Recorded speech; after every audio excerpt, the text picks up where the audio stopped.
Bismillahirrahmanirrahim. Assalamu alaikum everyone. Today the topic that we are going to discuss is imports and exports. But before understanding imports and exports, you must have a quick idea about what trade is. So trade is basically buying and selling of any type of goods. That buying and selling can be between two countries, it can be between two companies, two industries, or individuals. But when two countries are involved, then we say that it's an international trade. And then the commodities, the goods that are bought or are sold, they are then called imports and exports. So the things that a country buys are called imports, and the things that a country sells to another country, they are called exports. Over here, I want all of you to understand one small concept, which is that if a country buys more things, which means a country imports more things as compared to its exports, which means as compared to things that it sells, then that country's economy is not very good. Because in order to be a good economy, a strong economy, a country must export more and import less, which means that a country must sell more products rather than buying more products.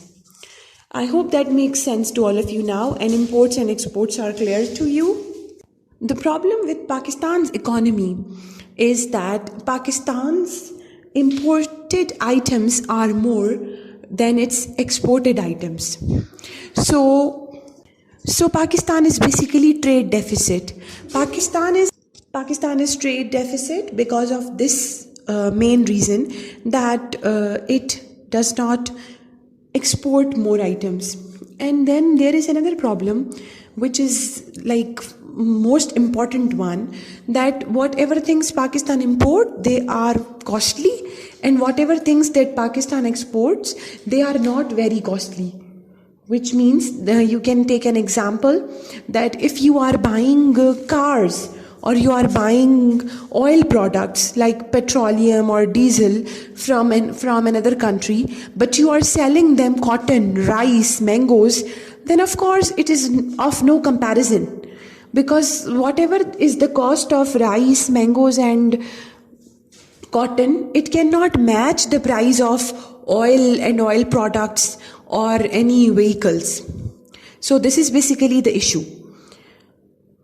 Today we are also going to talk about major exports of Pakistan and major imports of Pakistan. So the major exports of Pakistan are textiles, clothing, cotton, cereals, leather goods and animal gut. Along with that, medical apparatus and some of the sports goods as well, and fruits. While what Pakistan imports is petroleum, machinery, which includes computers as well, mobile phones and other technology, iron, steel, mineral fuels, organic chemicals, vehicles, including almost all kind of automobiles, and oil seeds as well. So by this you can easily be able to understand that Pakistan is basically importing items which are costly as compared to the items which Pakistan is exporting.